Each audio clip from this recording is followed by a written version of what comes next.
माई तू आ गइलू। तो आपके गटरी भर जला तो फूटबे करेला पड़ती।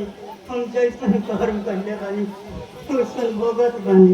एगो बिनती बा कर दी, बिनती मान जी बा तो बड़ी नीक होई। माई अब बिनती कैला से कोनो फायदा नहीं के, हम तो अब जेल में बानी। बेटा आज के करो सामने भूखल न के बाकी अपना औलाद के सामने जोड़त बानी। इनको बिनती बा कर दी, जब से लक्ष्मी बेटी ससुराल गई बाड़ी सेवा केहू नहीं करेगी।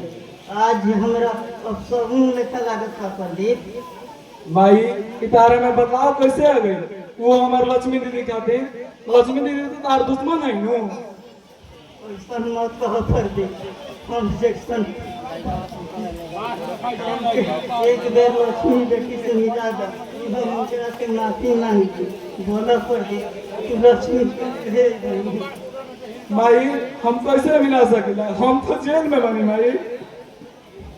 बेटा कर दी रक्षाबंधन आज से 5 दिन बाद बा। सब बहन राखी बांधे तक इंतजार कर लीजा। वैसा ही लक्ष्मी बेटी भी इंतजार करती। बोला पर दी तू जइबन नु। माई माई चुप हो जा बेटा। एगो हमारा लालसा बात पैसा हूँ लक्ष्मी बेटी ही जाइता।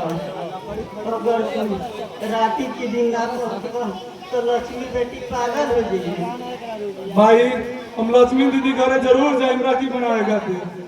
हम काले जेल से छूट के याद बन गए। देखा बेटा लक्ष्मी के कितना प्यार बा।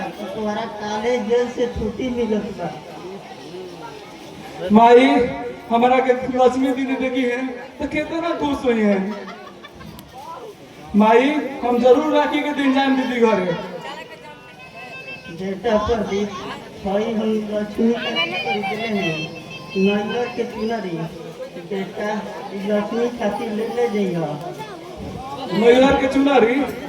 हाँ बेटा नैयर के चुनरी बहिन के बहिन अपना भाई के हाथ में राखी बांध